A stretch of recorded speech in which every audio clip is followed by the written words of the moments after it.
শরীরে বইছে রাজরক্ত। টাকি রাজবাড়ির সদস্য। সেই রাজবাড়ি তৃণমূলের দখলে।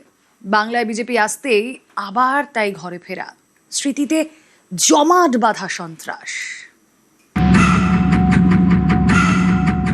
জমি চুরি, চাকরি চুরি, ট্রিপল চুরি, এমন অভিযোগ শোনা যায় ভুরি ভুরি। এবার একেবারে রাজবাড়ি চুরির অভিযোগ। জোর করে একটি 10 টাকা স্ট্যাম্প পেপারে প্রথমে বলে তুমি লেখো, আমি যা বলছি। প্রায় জোরপূর্বক ঘিরে ধরে কিছু সবুজ কাগজের উপর আমাকে সই করতে বলা হয়। একটা গাড়িতে উঠিয়ে দিয়ে বলা হলো তোমাদের এখানে আর কিচ্ছু নেই, চলে যাও। ইছামতির পারে টাকি রাজবাড়ি।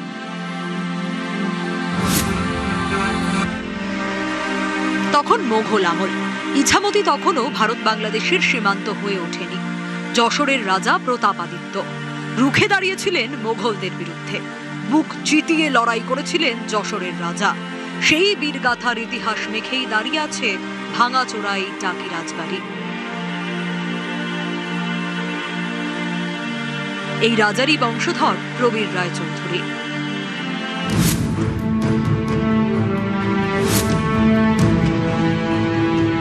টাকি রাজবাড়ি, তার পাশেই নিজের জমিতে ঘর বানিয়েছিলেন। অভিযোগ, তৃণমূল জামানায় সেই বাড়ি লুট, জোর করে কেড়ে নেওয়া হয় বাড়ি। অভিযোগের কেন্দ্রে তৃণমূল নেতা ও টাকি পুরসভার ভাইস চেয়ারম্যান ফারুক গাজী। জোর করে একটি 10 টাকা স্ট্যাম্প পেপারে প্রথমে বলে তুমি লেখো, আমি যা বলছি, বলে ওই নাকি সেটা নাকি একটা বায়না নামা। তৎপরবর্তীতে আমাকে, আমার স্ত্রীকে, আমার ছেলেকে প্রায় জোরপূর্বক ঘিরে ধরে কিছু সবুজ কাগজের উপর আমাকে সই করতে বলা হয়।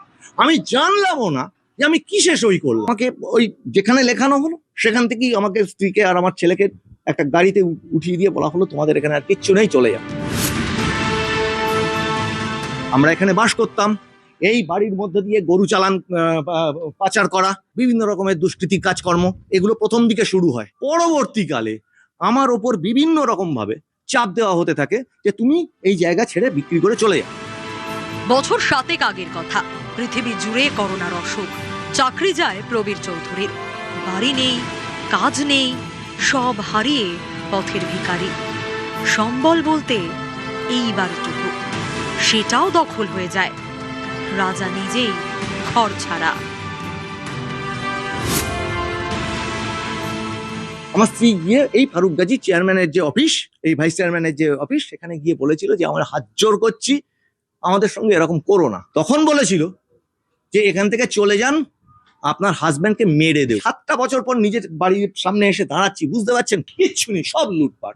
একটা খাট, আলমারি, মানে যা যা কিছু থাকে। আমি তো বললাম আমি রাজা প্রতাপাদিত্যের বংশধর, এবং টাকি রায়চৌধুরী জমিদারদের যে সমস্ত শরিক আছে সেই বাড়িরই একটা বাড়ি এই দেখছেন।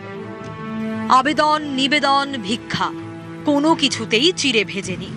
সাধের বাড়ি ছেড়ে ভাড়া বাড়িতেই দিন কাটিয়েছে টাকির রাজ পরিবার।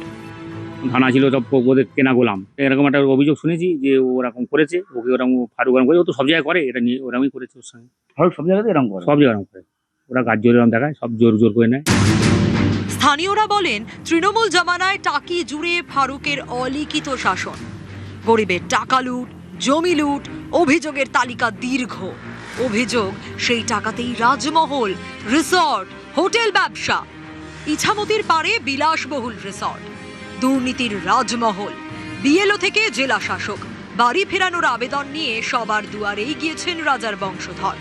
কিন্তু ফারুকের ভয়ে সবাই কাঁটা, কোনো দুয়ারেই বিচার পাননি। তৃণমূল সরতেই ভয় আউট, ভরসা ইন। 7 বছর পর নিজের ভিটে ফিরে পেলেন রাজবাড়ির সন্তান। আর বাংলার সরকার তৈরি হয়েছে, এটা শুধু ভোট হয়নি, এটা হয়েছে অস্তিত্বের লড়াই, বেঁচে থাকার লড়াই। দুষ্কৃতি রাজ, স্বৈরাচারী ক্ষমতার অবসান এবং ধর্মস্থাপন, অধর্মের নাশ হয়ে ধর্মস্থাপন। বসিরহাট থেকে অনুপম সাহা, নিউজ 18 বাংলা।